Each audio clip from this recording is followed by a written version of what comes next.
பேசுகிற ஆட்கள் கிடையாது நாங்கள். சரியா?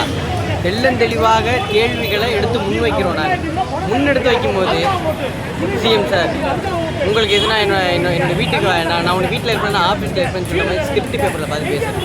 வீரியமிக்க கேள்விகளை, வீரியமிக்க விமர்சனங்களை, கருத்துக்களை வீரியமாக எடுத்து முன்வைக்கணும். வீரியமாக எடுத்து முன்வைக்கணும், ஆவேசமாக எடுத்து முன்வைக்கணும். அப்போ தான் மக்களுக்கு என்ன வீரியமாக எடுத்து முன்வைக்கணும், ஆவேசமாக எடுத்து முன்வைக்கணும். அப்போ தான் மக்களுக்கு புரிய வரும், மக்கள் கேட்பாங்க. உங்களை மாதிரி நாலாவது பாப்பா வாய்ப்பாடு பாடுற மாதிரி இப்படியே அப்போ ஈஸியாக அப்படியே பாடிட்டு இருந்தா, டிவி கேள்வி மாதிரி பாடிட்டு இருந்தா, ஸ்கிரிப்ட் பேப்பரை பார்த்து பேசிட்டு இருந்தா எப்படி மக்களுக்கு புரியும்? சகிச்சுக்கிறது அப்படிலாம் இல்லை. திமுக ஆட்சியில் இருந்தப்போ இதே வேகத்தில் தான் கேள்வி வச்சோம், அதிமுக ஆட்சியில் இருந்தப்போ இதே வேகத்தில் தான் கேள்வி வச்சோம். இந்த தாவைக்கு ஆட்சியில் இருக்கும்போது இதே வேகத்தில் தான் கேள்வியை முன்வைக்கும். இந்த எம்பியா சீமான் எம்பியா இல்லை எம்எல்ஏவா அப்படின்னு சொல்லிட்டு பாலாஜின்னு ஒரு அமைச்சர் கேட்குறாரு. அவர் யார்? சுதந்திர போராட்ட தியாகியா? காவேரி பிரச்சனை, முல்லை பெரியார், பாலாகுண்டு பிரச்சனை போராடி சிறைக்கு சென்றவரா? இந்த மண்ணுக்காக மக்களுக்காக போராடினா ஒரு வழக்கு வாங்கியிருக்காரா? அவருடைய வேர்வை துளி இந்த நிலத்தில் இருக்குமா? சீமான் பெரியப்பா மேலே 250க்கும் மேற்பட்ட வழக்கு இருக்கு.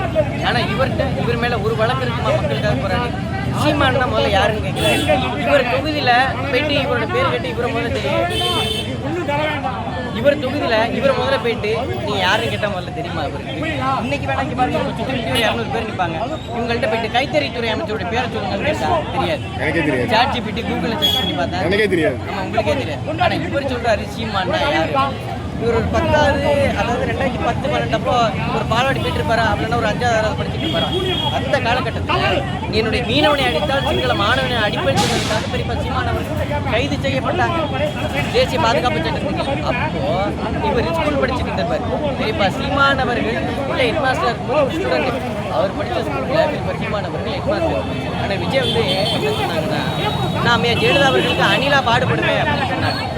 ஐயா கருணாநிதி அவர்களுக்கு சிலை வைப்பேன் அப்படின்னு சொன்னாங்க. ஐயா கருணாநிதி அவர்களுக்கு சிலை வைப்பேன்னு சொன்ன காலகட்டத்தில், அம்மையா ஜெயலலிதா அவர்களுக்கு அணிலா பாடுபடும் சொன்ன காலகட்டத்தில், இவங்க அம்மையா ஜெயலலிதாவும் கருணாநிதி உயிரோட இருந்த காலகட்டத்தில் வீரப்பன் திருடன் என்றால் ஜெயலலிதா கருணாநிதி பேர் என்னன்னு கேட்டாங்க. அப்போ திமுகவுக்கு பயந்து அமைதியாக இருந்து கைகட்டி நின்றதுனா தமிழ் வச்சு சரி அந்த மக்கள் இயக்கம்.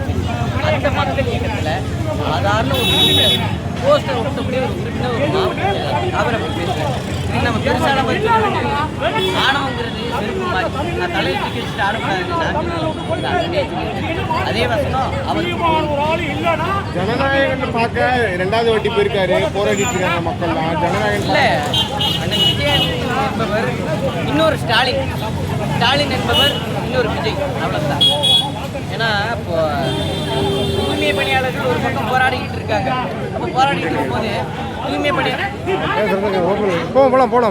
பணியாளர்கள் ஒரு பக்கம் போராடிட்டு இருக்கும்போது விஜய் அவர்கள் வந்து என்ன சொன்னாங்க, தூய்மை பணியாளர்கள் ஒரு பக்கம் போராடிட்டு இருக்கும்போது ஐயா ஸ்டாலின் அவர்கள் என்ன படம் பார்க்க போறாங்க? கூலி படம் பார்க்க போறாங்க. இன்னைக்கான விஜய் அவர்கள் ஜனநாயகன் படம் பார்க்க போயிருக்காங்க. திமுக அதிமுக போல ஒரே குட்டையில் ஒரு மட்டும் தான் இந்த கட்சி நாங்கள் வீதியாக தெருவா